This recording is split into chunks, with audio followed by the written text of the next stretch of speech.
Nag-start tayo sa isang idea. Bubuo tayo ng Zen garden na may fish pond.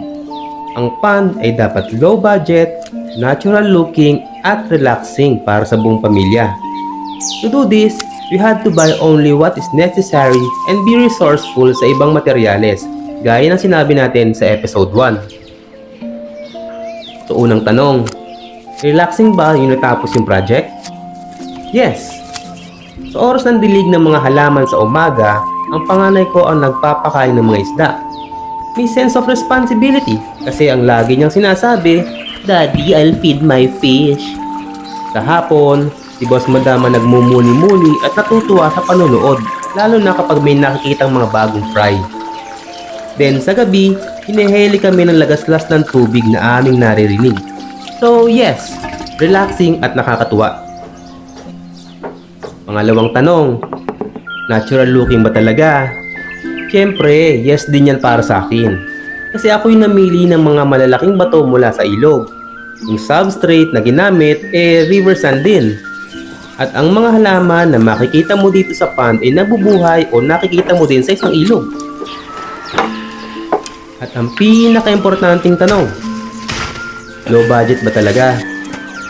Pangungunahan ko na kayo. Medyo bias tong sagot ko kasi base to sa sarili kong pangunawa at pakiramdam lamang. Let me explain.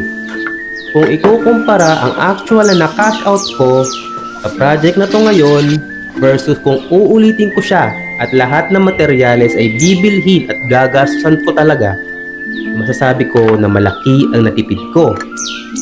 So, sa pag-reuse ng mga existing na gamit ko, pangunguha ng iba sa ilog at sa sulok-sulok, at sa laki na natipid ko, itong mga to ang nagbibigay sa akin ng feeling na low budget setup tong pond na to.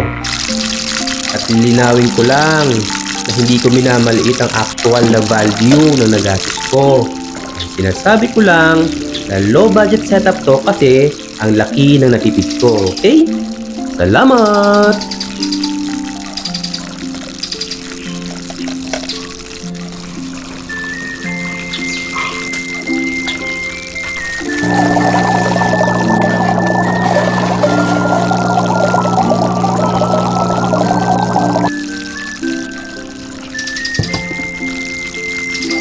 Salamat sa panonood, sa pagtambay, at huwag niyong kalilimutan ang matandang kasabihan ni Tridad. Use what you have, do what you can, at lagi mong pipiliing maging masaya.